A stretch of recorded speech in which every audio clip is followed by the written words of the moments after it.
USA ja Hiina suhted on juba lagunemas ning Trump pole veel isegi Pekingi poole teele asunud. 8. mail kehtestas USA rahandusministeerium teiseseid sanktsioone 14 üksusele ja isikule, kellest 7 on Hiina või Hongkongi ettevõtted. 3 neist on Hiina satelliidiettevõtted Mintropi Technology, EarthEye ja Changhuang Satellite Technology. Välisministeeriumi andmetel andsid need ettevõtted Iraanile reaalajas satelliidipilte USA sõjaväebaasidest operatsiooni Epic Fury ajal.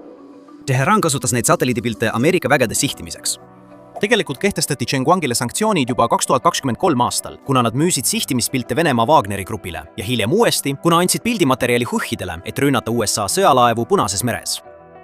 Lisaks neile ettevõtetele määras rahandusministeerium sanktsioonid ka Ningpos asuvale ettevõttele nimega Hightex Insulation, kuna nad tarnisid miljoneid materjale, mida kasutati Iraani tegelikes ballistiliste rakettide lennukatsetustes, ning Dubais registreeritud varifirmale nimega Elite Energy FZCO, kuna nad liigutasid raha Hongkongi pankade kaudu.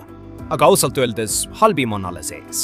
Samas teates andis rahandusministeerium välja ka eraldi hoiatuse, öeldes sisuliselt, et iga välispank, kes jääb vahele nendele sanktsioneeritud Hiina ettevõtetele raha vahendamisega, võib täielikult kaotada juurdepääsu USA dollarisüsteemile.